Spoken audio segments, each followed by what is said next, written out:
Hey guys, welcome back to our channel DK pharma tutorials. Guys, तो आज की इस वीडियो में हम डिस्कस करने वाले हैं फार्मास्यूटिकल बायोटेक्नोलॉजी का यूनिट 1, जिसमें हम देखेंगे brief introduction of genetic engineering के बारे में। तो गाइस, वीडियो को स्टार्ट करने से पहले अगर आप हमारे चैनल पर न्यू हैं तो प्लीज़ हमारे चैनल को सब्सक्राइब कर लीजिए एंड बेल आइकन को प्रेस कीजिए ताकि हमारी आने वाली वीडियो की हर नोटिफिकेशन आप तक पहुँच सके। तो गाइस, आइए स्टार्ट करते हैं अपने टॉपिक को।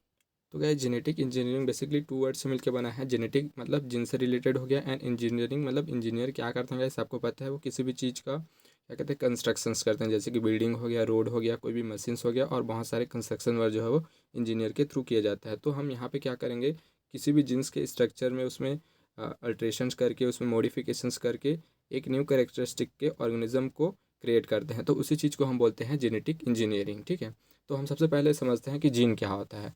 तो क्या जीन जो है, आपको पहले ही पता है कि जीन हमारे बॉडी में fundamental physical and functional unit होती है हेरिडिटी की। ठीक है, तो ये चीज़ आपको पहले ही पता है। It is responsible for the physical and inheritable characteristics of the organism. ठीक है, तो जैसे कि आपने ये सुना होगा कि किसी भी पेरेंट्स से उनका गुण जो है वो उनके बच्चों में जाता है। ठीक है, जैसे कि वो काले हैं तो वो उनका बच्चा भी काला रहता है या गोरा रहता है, या बोल सकते कोई भी अगर डिसीज पेरेंट्स में है तो वो उनसे उसके बच्चों में वो ट्रांसमिट होती है। ठीक है, उनका हाइट वगैरह और बहुत सारा चीज़ जो है वो उसकी जो भी कैरेक्टरिस्टिक है वो उनके बच्चों में ट्रांसफ़र होती है। तो गैस, वो जो कैरेक्टरिस्टिक है वो जिन के थ्रू ही वो उनके मतलब पेरेंट्स से उनके बच्चों में ट्रांसमिट होती है। तो वो जिन भी जो है इसके लिए मतलब जिन ही इसके लिए रिस्पॉन्सिबल होता है। तो अब हम देखते हैं जेनेटिक इंजीनियरिंग क्या होती है। ठीक है, तो जेनेटिक इंजीनियरिंग जो है एक प्रोसेस होती है जिसमें हम किसी भी जिन के स्ट्रक्चर्स में मैनिपुलेशंस करते हैं, उसमें अल्ट्रेशंस करते हैं और एक डिज़ायर कैरेक्टरिस्टिक के ऑर्गेनिज्म को क्रिएट करते हैं। तो उसी को हम बोलते हैं जेनेटिक इंजीनियरिंग। ठीक है, genetic recombination technology consist of the breakage and joining of the DNA molecules. ठीक है, तो जेनेटिक रिकॉम्बिनेंट टेक्नोलॉजी एक ऐसी टेक्नोलॉजी है जिसमें हम किसी भी डीएनए मॉलिक्यूल्स को ब्रेक करते हैं, देन उसको ज्वाइन करते हैं और एक नया डीएनए मॉलिक्यूल जो है उसको सिंथेसिस करते हैं। तो ये चीज़ होता है रिकॉम्बिनेंट डीएनए टेक्नोलॉजी। ठीक है, तो इसको हम एक एग्जांपल से भी समझ लेते हैं। तो गाइस, जैसे कि ये हमारा यूकैरियोटिक क्रोमोसोम्स है एंड ये हमारा है प्लाज्मिड। ठीक है, जिसको हम बोलते हैं क्लोनिंग वेक्टर। ठीक है, तो हमने इस यूकैरियोटिक क्रोमोसोम से मतलब डीएनए रेस्ट्रिक्शन एंडोन्यूक्लियस एंजाइम के थ्रू इसमें कट लगा के इसका एक फ्रेगमेंट जो है इसे आइसोलेट किया।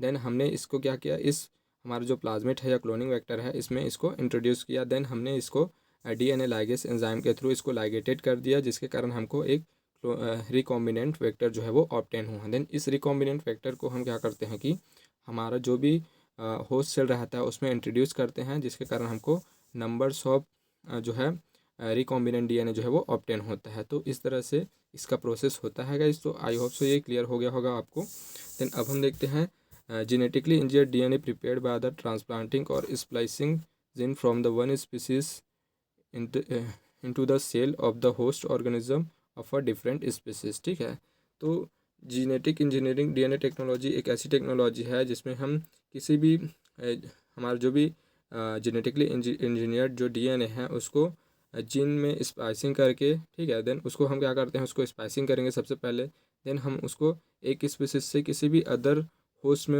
ऑर्गेनिज्म में उसको क्या करते हैं, उसको ट्रांसप्लांटिंग करते हैं। ठीक है, तो जैसे कि हमने आपको इस डायग्राम में बताया कि सबसे पहले हमने किसी भी स्पीसीज से इस डीएनए मॉलिक्यूल्स को क्या किया, या डीएनए फ्रेगमेंट्स को इसको इसको स्प्लाइसिंग किया। देन हमने उसको किसी भी अदर दूसरे क्लोनिंग वेक्टर में उसको ट्रांसमिट किया। ठीक है, फिर दोनों का क्या किया, हमने को लाइगेट किया। देन हमको एक न्यू प्रॉपर्टी जो है यहाँ पे ऑब्टेन होगी। तो उसी चीज़ को बोला जाता है genetic engineering. Genetic engineering primary involve the manipulation of the genetic material to achieve the desire goal in a pre determined way. ठीक है, तो जेनेटिक इंजीनियरिंग जो है वो एक ऐसी प्रोसेस है जिसमें हम जो हमारा जेनेटिक मटेरियल रहता है जैसे कि डीएनए, उसमें हम मैनिपुलेशंस करते हैं, जिसके कारण हमको एक न्यू जो है वो कैरेक्टरिस्टिक की जो ऑर्गेनिज्म है वो ऑब्टेन होती है। देन नेक्स्ट हमारा टर्म है ट्रांसजेनिक ऑर्गेनिज्म। ठीक है, तो ट्रांसजेनिक ऑर्गेनिज्म क्या होता है उसको समझते हैं हम।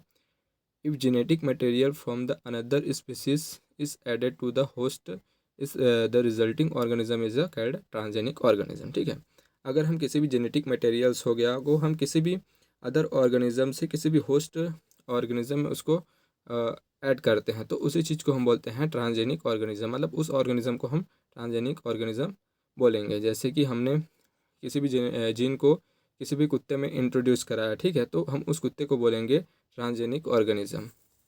इसका हिस्ट्री हम देखते हैं।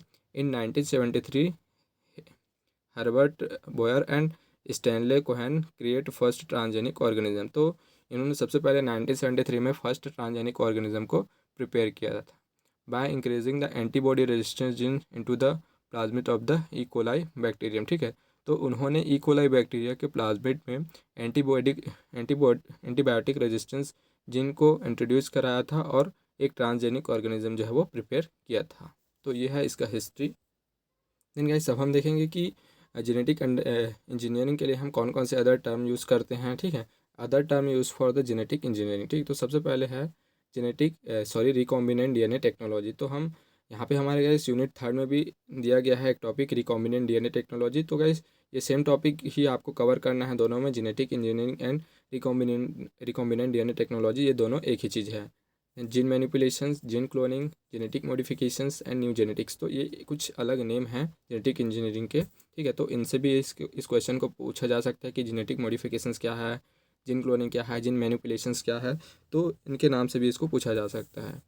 Basic principle of recombinant DNA technology, तो इसका प्रिंसिपल हम देखते हैं, ठीक है। तो manipulation and alteration of the genes, ठीक है। तो जेनेटिक इंजीनियरिंग में हम क्या करते हैं, किसी भी जीन्स के स्ट्रक्चर्स में मैनिपुलेशंस करते हैं, उसमें अल्ट्रेशंस करते हैं और एक न्यू कैरेक्टरिस्टिक के जीन को हम क्या बोल सकते हैं, ऑर्गेनिज्म को हम यहाँ पे क्रिएट करते हैं।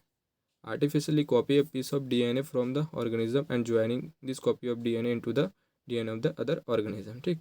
तो इसमें हम जो भी हमारा डीएनए रहता है उसको आर्टिफिशियली कॉपी करते हैं, देन उसको हम किसी भी अदर डीएनए कॉपी में उसको इंट्रोड्यूस करते हैं एंड एक नया डीएनए जो है वो हम प्रिपेयर करते हैं। तो ये है गाइस इसका बेसिक सा प्रिंसिपल। देन हम देखेंगे कि इसके प्रोसेस में कौन कौन सी स्टेप होती है, ठीक है।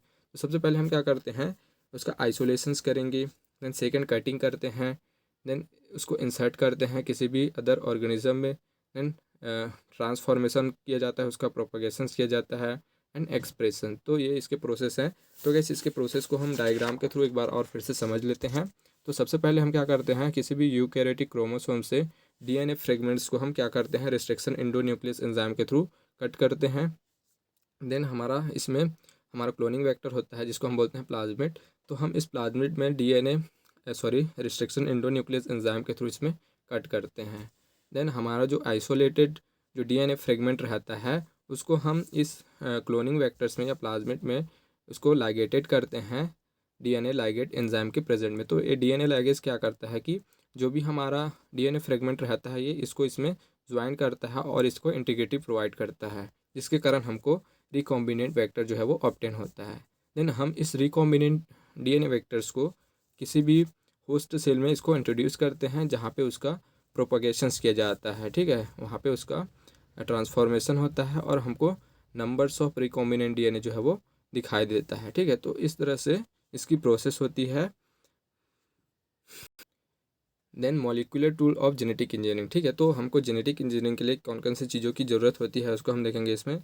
तो इस यहाँ पे हमको रेस्ट्रिक्शन एंडोन्यूक्लियस एंजाइम जो कि किसी भी डीएनए को कट करने के लिए या क्लोनिंग वेक्टर जिसको हम बोलते हैं प्लाज्मिड, तो उसमें कट लगाने के लिए जो है ये चीज़ रिक्वायर्ड होती है, ठीक है। तो इसको हम डीएनए कटिंग एंजाइम भी बोलते हैं या इसको हम मॉलिक्यूलर नाइफ भी बोलते हैं। देन सेकेंड है डीएनए लाइगेज, ठीक है। तो डीएनए लाइगेज क्या करता है, जो भी हमारा डीएनए फ्रेगमेंट्स रहता है वो उसको इसमें ज्वाइन करता है और उसको इंटीग्रिटी प्रोवाइड करता है। तो गाइस आई होप सो ये वीडियो आपको काफ़ी अच्छे से क्लियर हो गई होगी। तो प्लीज़ इस वीडियो को लाइक कीजिए, शेयर कीजिए अपने फ्रेंड्स के साथ एंड इसी तरह के वीडियोस को देखने के लिए बने रहिए हमारे साथ। Thank you.